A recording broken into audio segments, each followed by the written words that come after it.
देश के लोग बदलाव चाहते हैं और नॉर्थ व साउथ इंडिया में इंडिया गठबंधन को लोगों का समर्थन हासिल हुआ। पिछले 10 साल में देश के किसी परिवार को भाजपा सरकार की योजना का कोई लाभ नहीं मिला है। 2 करोड़ नौकरियां, किसानों की आय दुगनी करने का केंद्र की भाजपा सरकार ने वादा किया था, जो पूरा नहीं हुआ है। देश के 45% ग्रेजुएट आज बेरोजगार हैं। ये बात कांग्रेस वर्किंग कमेटी के सदस्य व सांसद शशि थरूर ने शिमला में पत्रकार वार्ता के दौरान कही। आइए सुनते हैं उन्होंने क्या कहा।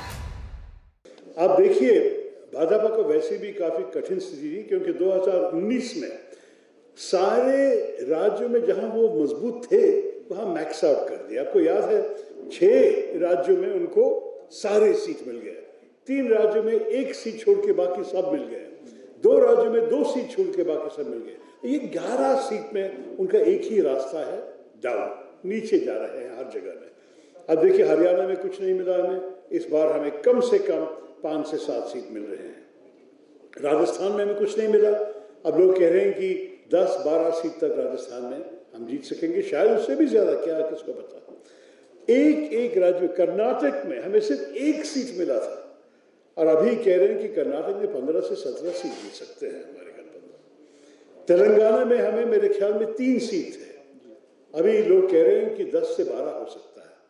तो कांग्रेस बढ़ते जा रहे हैं और भाजपा नीचे जा रहे हैं। इसके साथ हमारे एलाइज जो हैं, हमारे सहयोगी पार्टी जो है, बिहार में आप देखिए कितना शानदार प्रदर्शन हमने देखे हैं आरजेडी तेजस्वी यादव जी की पार्टी से। महाराष्ट्र में देखिए, हमारे सहयोगी बढ़े, मतलब उनके आंकड़े बढ़ गए हैं और जो आधा में काट के भाजपा के साथ चले गए थे, उन पार्टियों को सीट मिलना बहुत मुश्किल लग रहा है। तो आप पूरे भारत में देखिए, हर इलाके में देखिए, सरकार बदलने का इशारा ही मिल रहा है। There are many that we opposed when they were introduced in Parliament in the first place. For example, the amendment to the UAPA.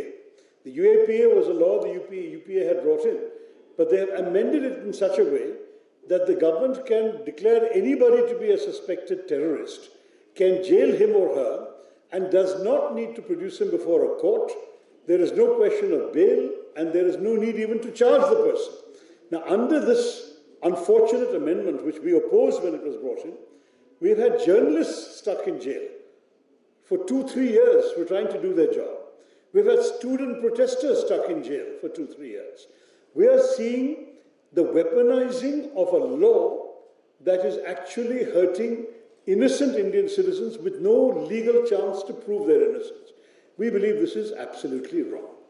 Similarly, we don't believe that religion has any place in citizenship. As far as we are concerned, the Citizenship Amendment giving fast-track citizenship to refugees from neighboring countries is fine, but there should have been no reference to religion. And we would repeal or amend the references to religion in order to make sure that any person deserving in the categories covered by the law is considered without reference to their religion. Because in the constitution that Dr. Ambedkar gave us, it says very clearly that your religion is irrelevant. In this country, every citizen has complete freedom of worship. And that is an important principle we must uphold.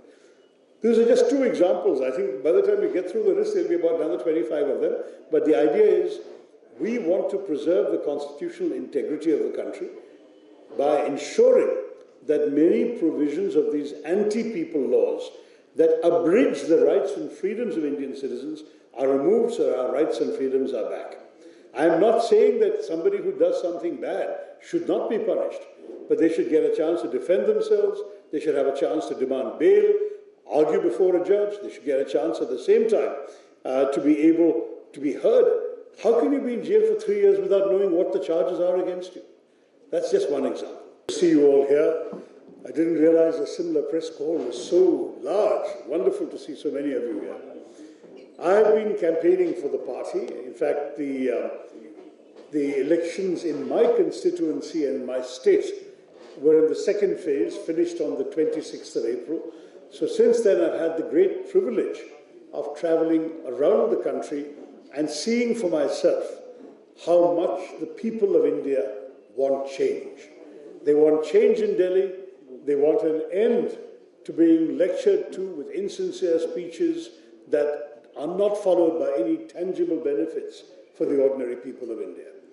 And what we are seeing everywhere, in every state, North India and South India, is that the Congress Party and the India Gathbandhan have come together to make a real difference in the lives of people.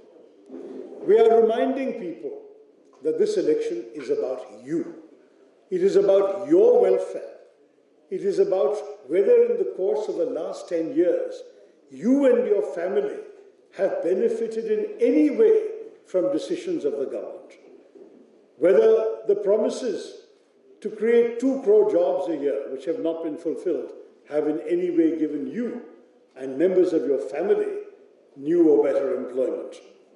If you're from the farming community, a Prime Minister who promised to double farmers' income and has completely failed to do so, again, we're asking you, does this Prime Minister deserve yet another chance?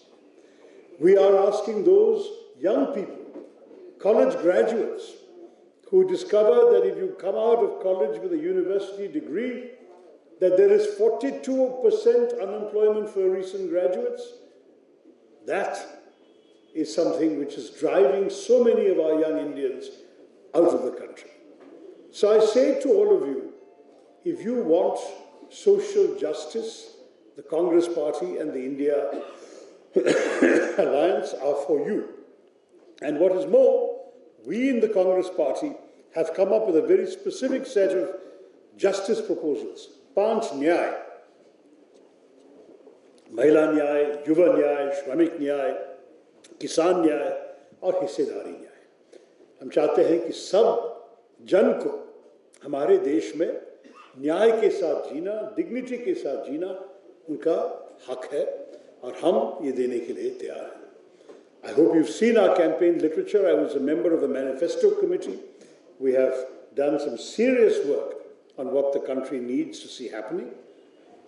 And we have also committed to undoing some of the damage that this government has done, repealing a number of anti-people laws, and creating an environment in which business can flourish, and at the same time the revenues coming to government from business can be given to the poor, the marginalized, the disenfranchised, the excluded.